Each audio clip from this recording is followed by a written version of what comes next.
आप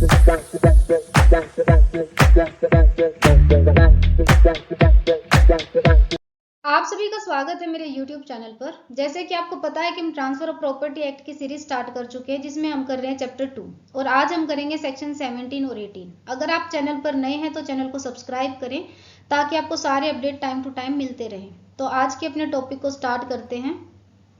section 17 direction for accumulation. Section 17 do apply to all kinds of transfers. Direction for accumulation. Accumulation का मतलब होता है जमा करना, द प्रोसेस ऑफ कलेक्टिंग और गैदरिंग समथिंग। देखिए हमने पढ़ा था एक सेक्शन 11 में हमने पढ़ा था condition restraining the mode of enjoyment. इसका मतलब ये है कि जब हम अपनी प्रॉपर्टी को किसी व्यक्ति को ट्रांसफर करते हैं तो उस व्यक्ति के पास उस प्रॉपर्टी से रिलेटेड सारे अधिकार होते हैं कि वो उस प्रॉपर्टी को कैसे यूज करेगा। उस प्रॉपर्टी से जो भी इनकम अराइज होगी वो भी उस व्यक्ति की होती है। लेकिन जो सेक्शन 17 है वो सेक्शन 11 का एक्सेप्शन है। देखिए कैसे।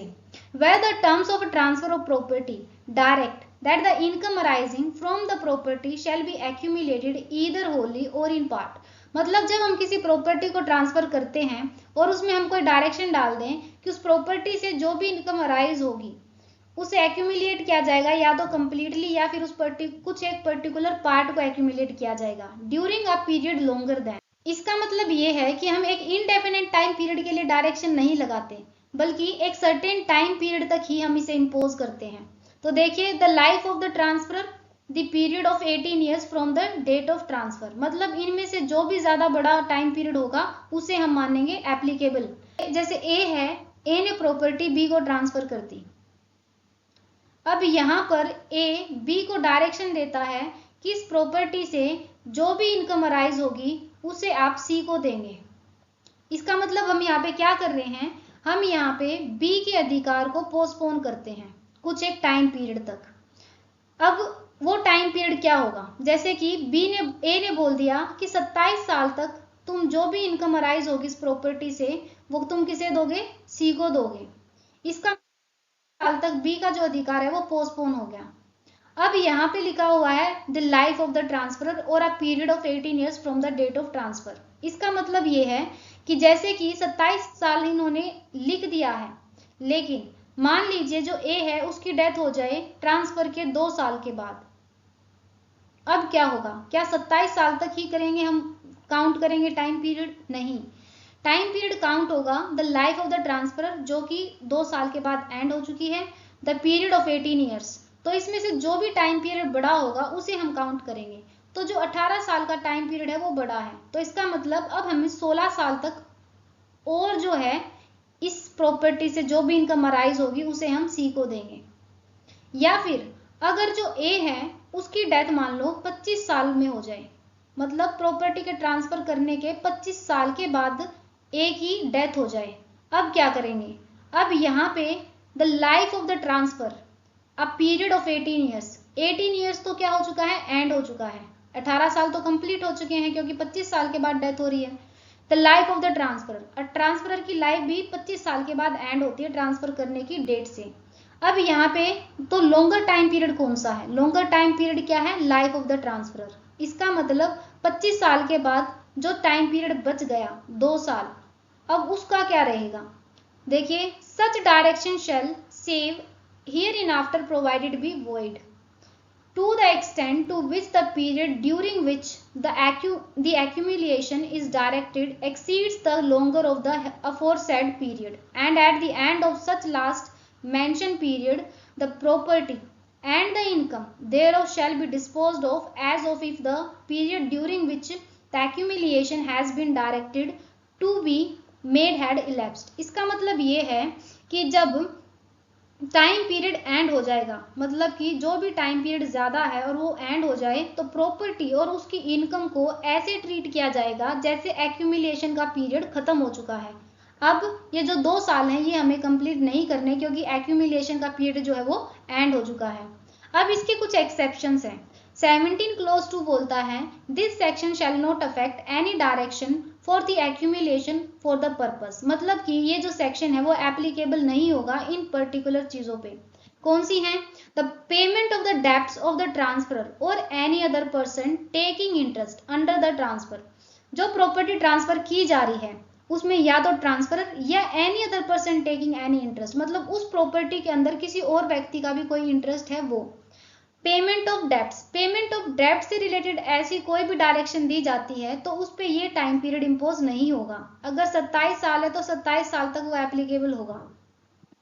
Then the provision of portion of the children or the remoter issues of the transferor or of any other person taking any interest under the transfer. यहाँ पे पोर्शंस का मतलब है पार्ट, हिस्सा।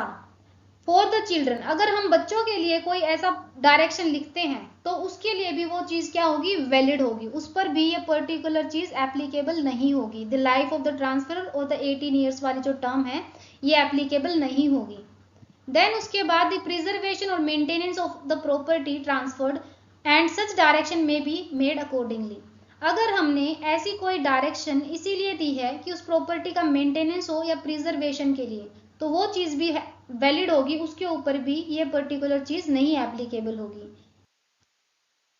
और सेक्शन 17 जो है वो सेक्शन 11 का एक्सेप्शन है, और हमारे सेक्शन 17 में हम ट्रांसफरी के राइट को क्या करते हैं, पोस्टपोन करते हैं एक पर्टिकुलर टाइम पीरियड के लिए।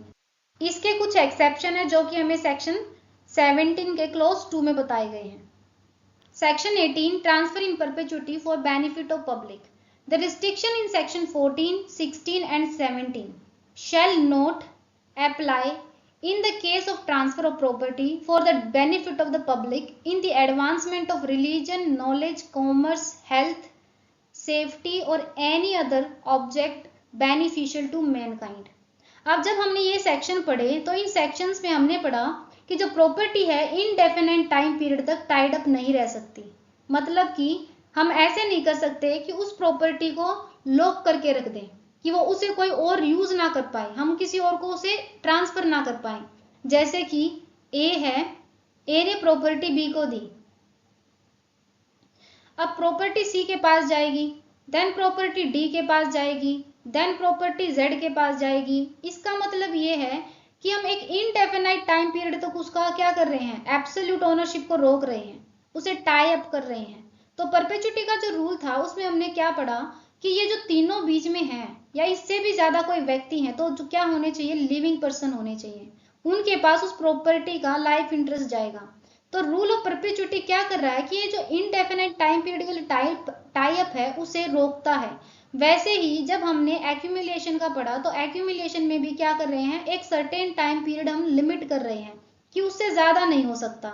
इसका मतलब यहाँ पर सेक्शन 18 के अंदर क्या लिख दिया कि transfer in perpetuity for the benefit of public, मतलब सेक्शन 14, 16 और 17 का एक्सेप्शन क्या है, सेक्शन 18।